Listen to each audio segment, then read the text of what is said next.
po, napakagandang balita. Sabi pala ni Senator Amy Marcos, huwag daw tayong maniwala sa mga masasamang balita. Ang ibig sabihin yung mga fake news. Kasi nga yung nanay niya daw, na balita nga na pumanaw na hindi po yun fake news, hindi po yun masamang balita. Magandang balita po yan.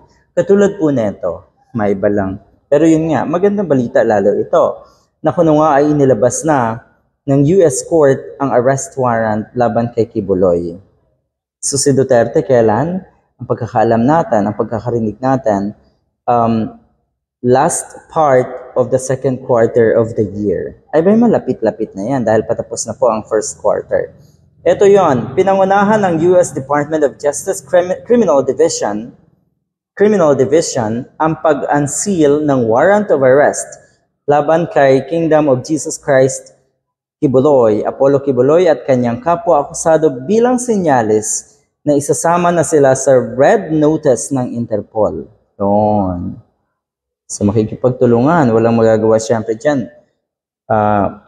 Kailangan makipagtulungan ang PNP sa pag-aresto kay Kibuloy.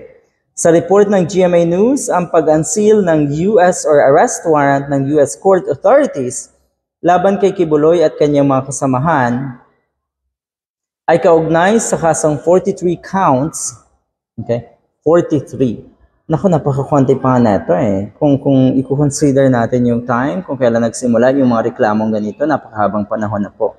Pero yun nga, 43 lang. 43 counts of sex trafficking by force, fraud and coercion at bulk cash smuggling na kanyang kinahaharap sa naturang bansa. Yon.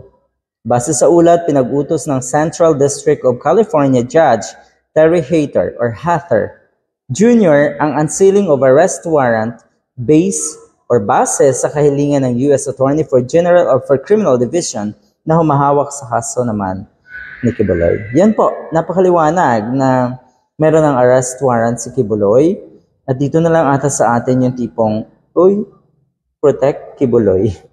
Resign Risa Ontiveros. Ganyan na nangyayari. Hindi po ba kayo pinangilabutan?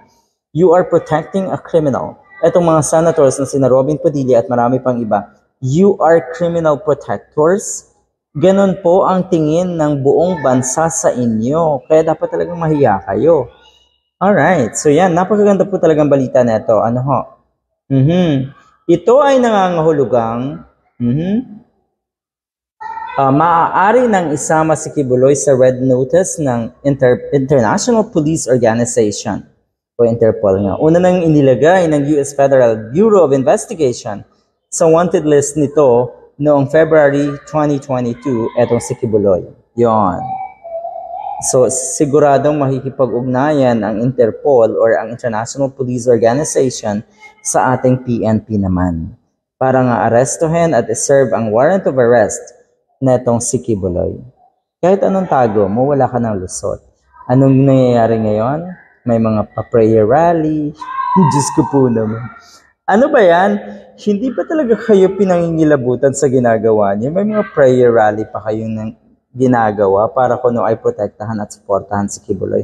Diyos ko po, good luck.